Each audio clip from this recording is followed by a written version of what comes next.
ઘરમાં પૈસા આવે છે પણ ટકતા નથી. મહેનત ખૂબ કરો છો છતાં ગરીબી દૂર થતી નથી. તો કદાચ કારણ માત્ર નસીબ નહીં, આપણા રોજિંદા કર્મ અને આદતો પણ હોઈ શકે છે.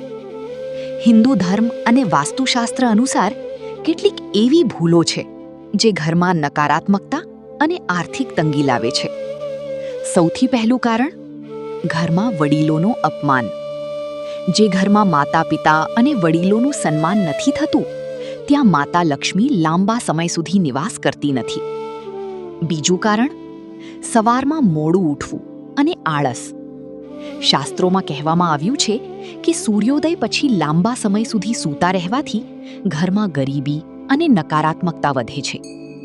ત્રીજું કારણ ઘરને ગંદુ રાખવું. ખાસ કરીને રસોડું અને ઘરની એન્ટ્રી ગંદી હોય તો લક્ષ્મીજી નારાજ થાય છે. સ્વચ્છતા માત્ર દેખાવ માટે નહીં, પણ સકારાત્મક ઊર્જા માટે પણ જરૂરી છે. ચોથું કારણ ખોટું બોલવું અને બીજાનું દિલ દુભાવવું. કર્મનો નિયમ ખૂબ શક્તિશાળી છે.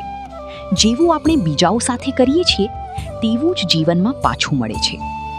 પાંચમું કારણ દાન અને સેવા ન કરવી. થોડું હોય તો પણ દિલથી મદદ કરનાર વ્યક્તિ પર ભગવાનની કૃપા હંમેશા રહે છે. અને સૌથી મોટું કારણ ભગવાન પર વિશ્વાસ ખોઈ દેવું. મુશ્કેલીના સમયમાં પણ જે વ્યક્તિ ભક્તિ અને સારા કર્મ છોડતો નથી, તેના જીવનમાં એક દિવસ જરૂર પ્રકાશ આવે છે. તો મિત્રો, જો તમે પણ ઈચ્છો છો કે ઘરમાં સુખ, શાંતિ અને સમૃદ્ધિ આવે, તો આજથી આ ખરાબ આદતો છોડો અને સકારાત્મક જીવન તરફ એક પગલું ભરો. જય માતા દી લખીને કમેન્ટ કરો અને આવી જ ભક્તિભરી સ્ટોરી માટે ચેનલને સબસ્ક્રાઇબ જરૂર કરજો.